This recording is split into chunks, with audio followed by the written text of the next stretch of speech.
Aangoon duniyaa tafaa gadiin seenu argee itti galla khiraadha jira guyyaan firdee.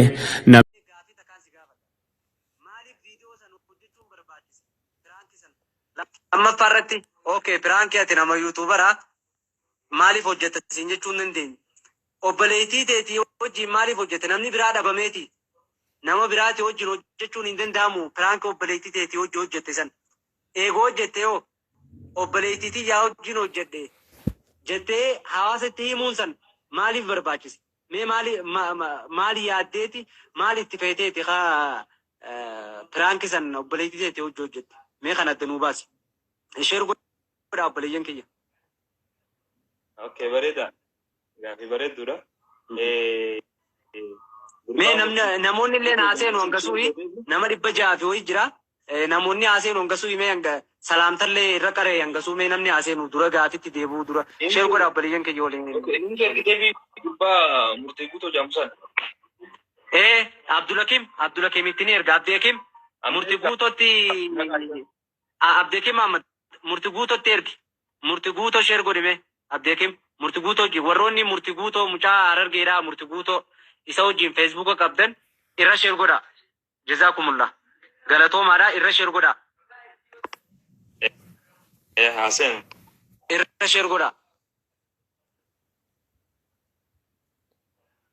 Saboo bararraa namni bara waan baxaanii fi waa hunda qabatee mana kee dura dhaabbatu malee homaan hafnee bara jarjarteeti piraanki jettee nu hambifte malee wallahi dhugan baanaa bar jaaffee namni Jaafar saahibni kee fuudhee maashaallah nama meeqaan naan jee keessaan barreesse anamma Harargeen jira anuu dhaqeetiin ganaa laaluu ta'a nama meeqaan hin jeeno san gubbaan amma namni koomentii jalatti anuu rabbi wajjin adiisuun jee jaartiin tiyya biyya alaa jiraattee aruuza godhadheetiin jiraa jee warra dalage obboleettii tiyya jee yoo waatimma obboleettii tiyya ta'e ibsuun sammaa barbaachise ree boodarra eega daleeyte yoo daleeyte obboleettii teetee wajjin piraanki ta'uus nutti himte piraanki jettee tumatti hin dhiiftu yoo obboleettii tiyyaa jettee hawaasatti maa gabbaaf tare obboleettii tiyya wajjin waan kana hojjedhe li'annoo maaliif akkaataan ati itti hojjette wallahi aktara ajaa'ibaa maashaallah dandeettiillee itti qabda. Maashaallah garuu aruuza haflallee goone beekte akka haflallee miti akkaatuma aruuza sargii guddaa gooteeti beekte akkaataan ati itti dhiyeessitellee. Yaa ugaa kanaafuu wanni san maa barbaachisa obboleettii tiyyaa jaanii ibsuun sanoo maa barbaachisiree jaaffee qabu. Dhugaa sanee bakka sana amma dubbiin ajandaa bakki irraa godhameeru naaf gala. Ani amma bakka sana akka keenyatti wanti hin jireef jechuudha. Namoota tokko warra naqeetu jira duraan jechuun waan kana alatti isheen dhalaa takka wajjin dalagu viidiyoo jechuudha.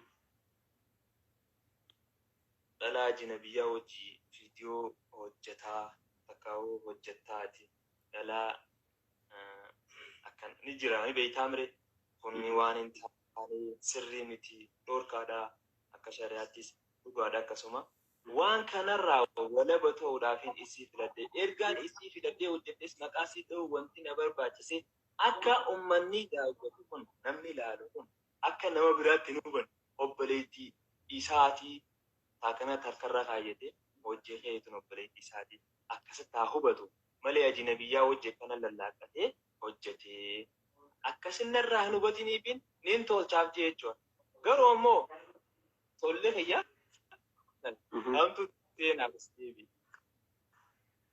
Atimma jechuma namaa jalaa ba'uu fi kana hunda rakkattee jechuu jaaffee keenya. Jechuma namaa jalaa hin baafi wallahi viidiyoo sana eegaan fixee bahee booda fiddee bisee booda bakka sana akkasiin godhuu qaba kaameraamaanoota naa banaa jeeni itti deemu bakka sana akkasitti keessa buusee jechuudha bahee. Duuba darabbii yoo jaaffee keenyaatiin kun nama xiqqoo diini ani amma sirrallee hin beeku diini. Jecha ilma namaa kanatti waa takkaan si yaadachiisa. Nabi Muusaan yeroo du'aa'ii kadhatu kophaa ba'ee gaafa uummata keessaa kophaa buusan Nabi Ibraahim Nabi Muusaadha. Yaa Rabbii kiyya jecha ilma namaa je waa takkan si kadhadhaa jeen jecha ilma namaa jalaa na baasii jennaan Rabbiin deebii ni deebisee fanuu ilma namaa jalaan baaneedhaa mire.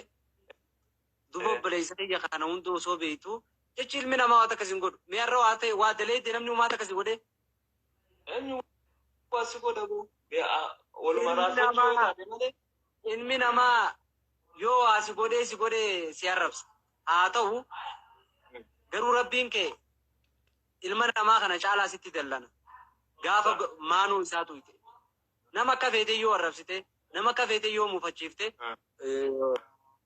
li'anna'u hojii keeti irratti namni sitti muufate waan ta'eef yuutuubiin hojii keeti nama hundaatu hojjeta yuutuubii hojii kee irra namni si muufate haqqi namaa faa fuutee nama ganaa deemtee wanti ga'etu immoo nama kana hunda caalaa rabbii agartee sitti muufatu.